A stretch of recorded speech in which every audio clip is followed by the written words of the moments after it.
hijack, hotspot, so what. Hierdie seun en sy gesin is, wat is gehijack in Afrikaans? Gekaap. Dit is 'n mooi woord. My gunsteling Afrikaanse woord is hunker. Is dit nie vir die mooiste woord nie, hunker? Dit is 'n lieflike woord. Hierdie gesin is gekaap terwyl hulle op vakansie was. En op 'n stadium het een van die kapers die dogtertjie se plakkie van haar voet afgevat en hom gestukkend gebyt. So, stukke uitgespoeg. Opmerkelijk, ek weet nie of julle kan sien nie, nee, dit kom nie uit op die skerm nie. Opmerkelijk die sien, nadat hy vir my hierdie prent geteken het, hy vir my gesê, dan nou gaan ek vir die engele teken, maar die dag daar was. Sy engel, by elke een van die wiele van die kar was daar, en engel was daar, die hele skare was daar. Ons kinders vind liggaamsdele van vermoorde mense. Maar hier kom die slegte nuus. Die navorsing wat nou begin teerkom, sê vir ons dat daar 'n drempel-effek is in trauma. Met ander woorde, 'n klomp wat ons nou dink as klein traumas, in aanhalingstekens, kan in terme van posttraumatiese stresversteuring dieselfde effek hê as een groot, hoë risiko trauma. Ons sien dit baie keer in die spreekkamer, ouers bring 'n kind, dan sê hulle, weet jy, my kind ewe skielik is hy dwars. Hy wil nie huiswerk doen nie. Hy beklei met juffrou. Hy wat gaan aan.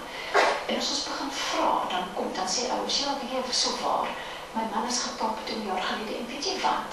Ons het 'n smash and grab gehad, maar hoe is dit moontlik? En dit is die ding van trauma in kinders. Dit is 'n verskuilde probleem. Ons sien nie onmiddellik in 'n kind se gedrag en 'n kind se binnewêreld die effekte van trauma nie. Weens waarskynlik ons dink, dis weens die neurologiese, die synaptiese verbindings wat met tyd begin verander en oordragstof in die brein. Maar ons weet dat dit verskuil is en dat dit baie keer eers na die aanset daarvan is, met ander woorde nie onmiddellik nie.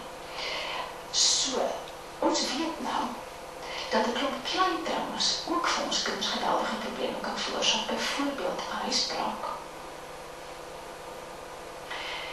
Hierdie seun het vir my prentjie geteken van sy nagmerries na 'n huisbraak. Was in sy huis ingetrek. Weereens geen leed, fisiese leed nie, en selfs ekonomies was die verlies nie so kwaai nie. Maar dit is wat hierdie kind in die nag beleef. Smash and grab. Weet julle, vir ons, as iemand jou karvenster breek en jou goedjies gryp, jy weet, ons gaan aan as volwassenes. Kinders dra hierdie ding. Sien het vir my gesê, in my ma was so amper blind. Ek vra vir die vrou, ek sê, sies toch mevrou Corrie was so amper blind. Sy sê, nee man, dat was net 'n bietjie glas.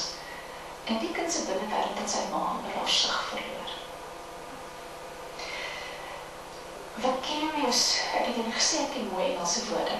Vicarious trauma, met ander woorde, die trauma wat nie joune is nie, maar wat jy gehoor het, is 'n geweldige probleem by kinders, want 'n kind beleef ook die wêreld deur die oë van 'n ander kind.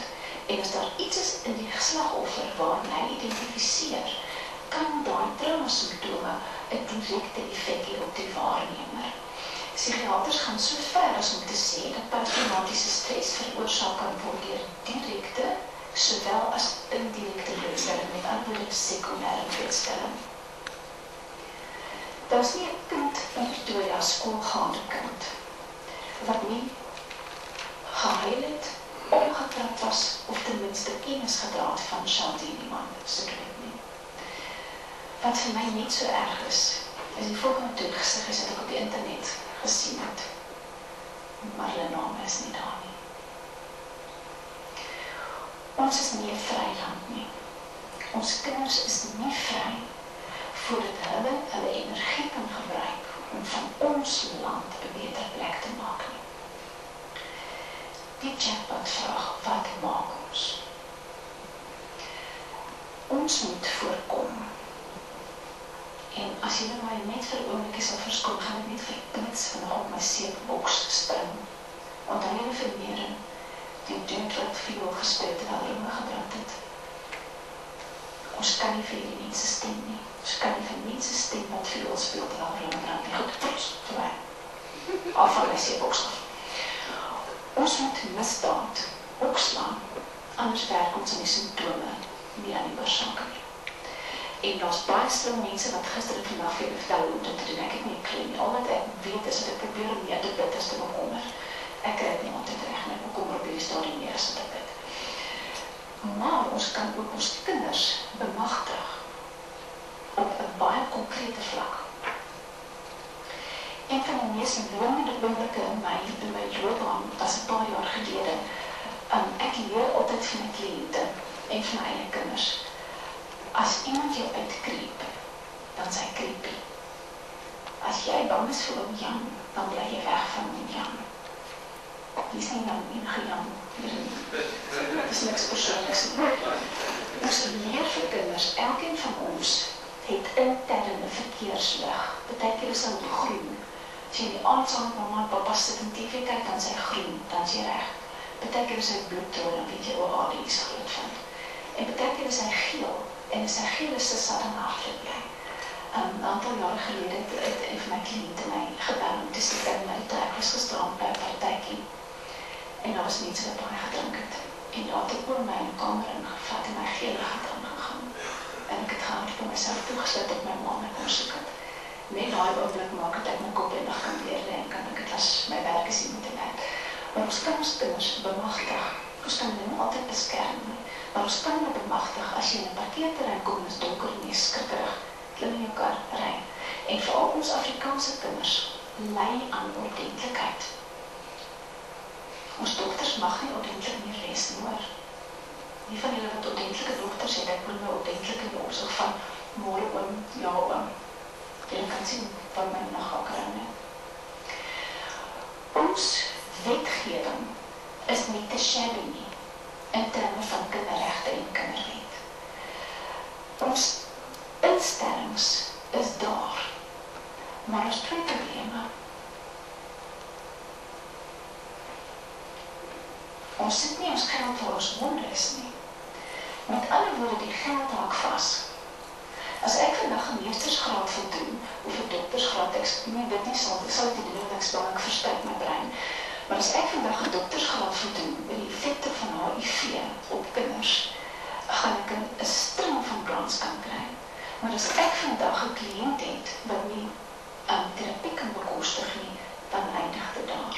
Die geld is in baie gevalle daar, die wetgewing is daar, die instellings en die organisasies is daar, maar hulle funksioneer nie soos wat hulle moet nie. Wat gebeur as 'n klomp Afrikaners bymekaar kom? Party braai en party stig af.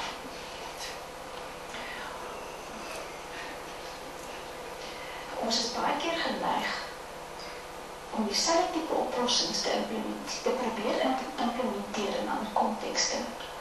Ons kan teruggaan met dit wat ons het en ons geld en ons tyd belê en werk met die strukture wat klaar is. 'n Groot leemte, soos wat die vorige sprekers ook uitgewys het in hantering van trauma, is dat daar nie genoegsame psycho-education is nie. Met ander woorde, die inligting is nie daar nie. 'n Ouer, in my opinie, wat 'n smash and grab beleef het, moet wanneer sy die saak aangemeld het, 'n pamflet in die hand kry, wat verduidelik hoe werk trauma, wat is die effekte daarvan op haar kind, en wat is die moontlikhede waar sy kan hulp kry. En dieselfde kan vir ons kinders ook. Ons kinders is so slim, as ek nodig het om iets te weet, vra vir my sien, werk het uit en dan verduidelik jy vir mama. Ons kinders, meeste Suid-Afrikaanse kinders, het toegang tot televisie, hulle het toegang tot boeke, hulle gaan skool, of hulle toegang tot die internet. Die inligting moet ook aan ons kinders oorgedra word. Knowledge is power. Hoe meer inligting kinders het, hoe meer inligting ouers het, hoe meer kan hulle verstaan wat gebeur, wat maak dat hulle dan die regte dinge vir hulle kinders kan doen. In terme van na die feit, reageer kinders baie goed op sekere metodes van terapie. Met ander woorde, daar is intervensies wat kan help dat trauma nie oorsit in posttraumatiese stresversteuring vir ons kinders nie. Dit kan op grondvlak plaasvind by skole, dit kan plaasvind binne bestaande organisasies waar mense opgelei kan word, en dit kan ook gebeur in